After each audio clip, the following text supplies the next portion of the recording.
I guess I should show you where we're starting out with this pantry challenge, as we are starting day 3. This pantry is mostly spices. There's some tea up there. There's some potatoes here.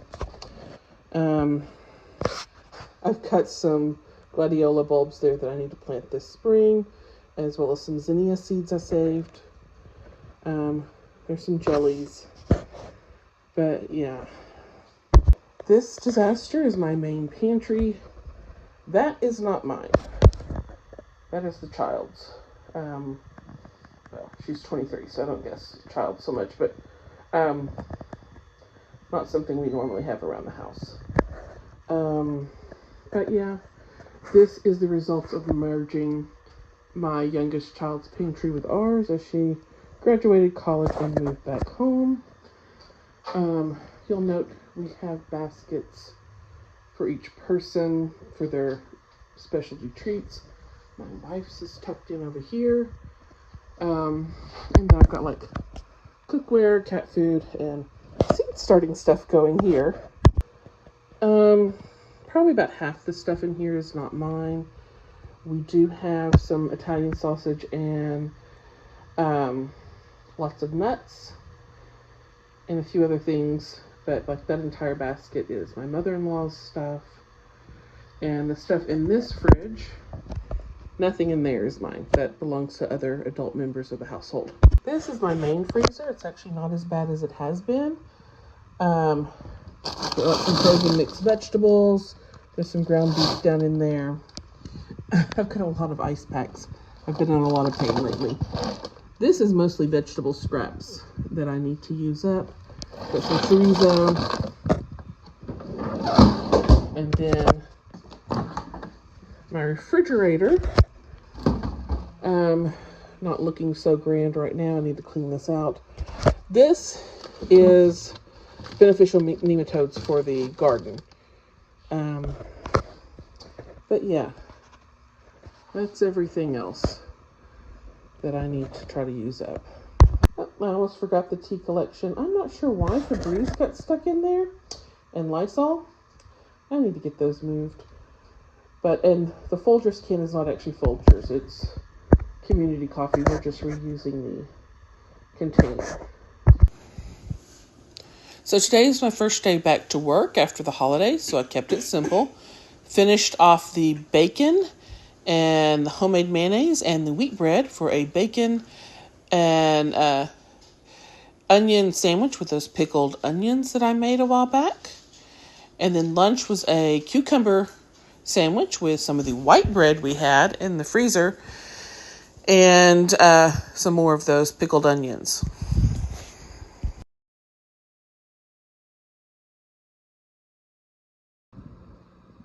So once again, I'm working from Mama to Me. I'm not going to go over the recipe quite thoroughly because I had to make some adjustments. But we're doing the Cajun Jambalaya. And here is the recipe.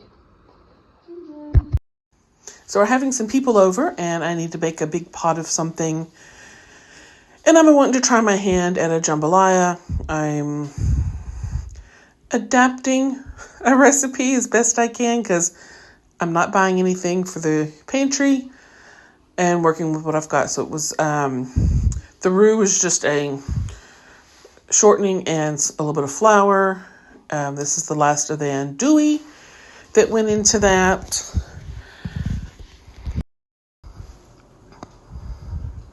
And then I added in the chopped up onion and bell pepper and sauteed that in the pan with the sausage for a little while. And then I put in the last of the chicken that I cooked up earlier during my lunch break in the oven. Then I minced up some garlic and stirred that in. And you can see there's a lot of stuff kind of sticking to the bottom of the pan. But that's going to come up whenever we add the tomato sauce and tomato paste.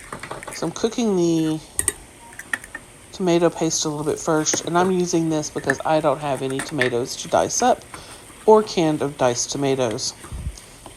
This is one of those substitution things. Also, the recipe had me put these shrimp in earlier. That seemed like a bad idea. And on top of that, I'm going to have to take some out before adding the shrimp because my daughter is allergic to shrimp. And I'm just using the tomato sauce to kind of help deglaze the pot for a little bit. And then I put the water into the tomato cans to kind of get some more of that tomato flavoring out and into the pot.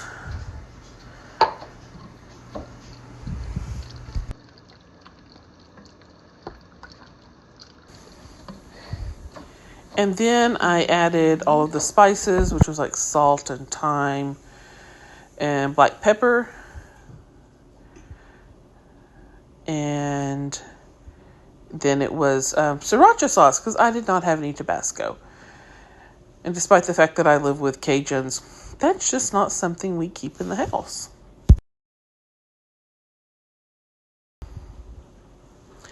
And then comes the parboiled rice. I understand that's supposed to be a little better or easier to make a jambalaya with. And then I will admit I went ahead and added an extra cup later with another 1.5 cups of water to kind of stretch this recipe. Probably didn't need to do that after we ended up having about 1/3 of this still left over at the end of the evening, since we picked up some inexpensive pizzas from Little Caesars for the kids that were coming. Now, I did not have a shallot, but I did have some green onions growing in the garden that I was told were called gumbo onions. When I actually harvest them in the spring, they have a bulb about the size of a thumb. And they're supposed to taste a bit like shallot, so I harvested some of those. I also did not have any parsley, but I do have a few vintage recipes that you have like a choice between chives and parsley, so I just put the onion tops in there. At this point, like I said, we're trying to work with what we have in the house and buy as little as possible. And then I just let this simmer for a bit. And here I am taking out the jambalaya that my youngest child will be consuming before adding in the little bit of frozen shrimp I had.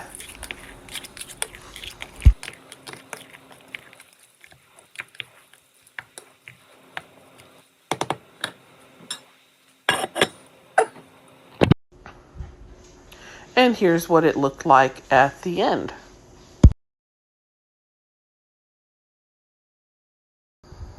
And I just cut up some celery and carrots to have a little bit something healthy to snack on. Not that anyone ate them. And that's okay. I will take them to the D&D game tomorrow. Yes, we're those dorks. Because it was my birthday tomorrow, someone brought me some flowers. And someone brought the most beautiful birthday cake I've ever seen. I think it was chosen just because it was purple, but I think this was like a blackberry chocolate cake. It was actually very good.